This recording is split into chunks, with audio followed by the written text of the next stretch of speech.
જૂનાગઢ જિલ્લાના માળિયાહાટીના તાલુકામાં આવનારી ચૂંટણીને લઈને રાજકીય ગરમાવો વધ્યો છે। ઉમેદવારી ફોર્મ ભરવાના અંતિમ દિવસે કોંગ્રેસ પક્ષી પૂર્વ ધારાસભ્ય બાબુ વાજાની આગેવાની હેઠળ તમામ ઉમેદવારોના ફોર્મ ભરાવ્યા હતા।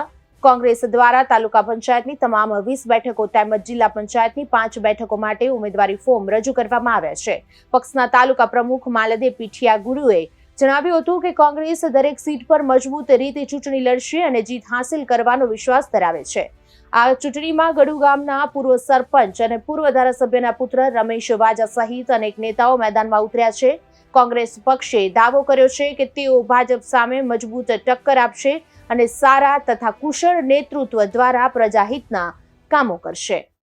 જે માળિયાહાટીના ખાતે આજે જે ચૂંટણીના ફોર્મ ભરવામાં આવ્યા છે, ખાસ કરીને ઉમેદવારી નોંધાવવામાં આવી છે। કેટલી સીટો માટે ઉમેદવારી નોંધાવવામાં આવી છે, શું કહેશો? હું માળિયા તાલુકા કોંગ્રેસ પ્રમુખ માલદેભાઈ ભીખાભાઈ પીઠિયા।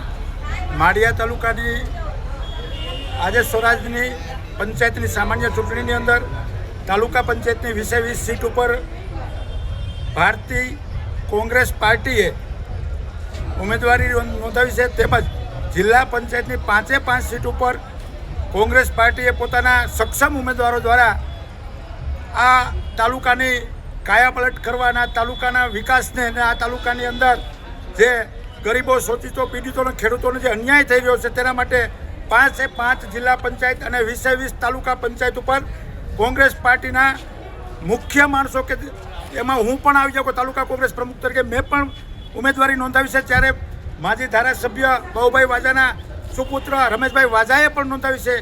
ત્યારે આ વિસ્તારના સક્ષમ આગેવાનોએ આ તાલુકાની ચિંતા કરી છે અને આ ચિંતાની અંદર આ તાલુકાનો કંઈક સારો એવો ઉદ્ધાર થાય એના માટે કોંગ્રેસ પાર્ટીના મુખ્ય માણસોએ તાલુકા પંચાયત અને જિલ્લા પંચાયતની ચૂંટણીની અંદર ઝંપલાવ્યું છે। ખાસ કરીને કહી શકાય કે ત્રિપાખીયા જંગ જેવી પરિસ્થિતિ છે, કારણ કે એક તરફ આપ, એક તરફ જે ભાજપ જોર કરી રહ્યું છે, ત્યારે કોંગ્રેસની આગામી રણનીતિ શું રહેશે?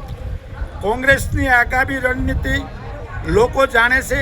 કોંગ્રેસના શાસનની અંદર સુધર સારી એવી વ્યવસ્થાઓ ભૂતકાળમાં થઈ છે, વર્તમાનમાં થતી રહી છે અને ભવિષ્યમાં પણ થશે એ લોકો સારી રીતે જાણે છે અને લોકોનો મત કોંગ્રેસ તરફી છે, એમાં કોઈ શંકાને સ્થાન નથી। જે તમે ઉમેદવારી નોંધાવવા આવ્યા છો, ખાસ કરીને કોંગ્રેસમાંથી શું કહેશો?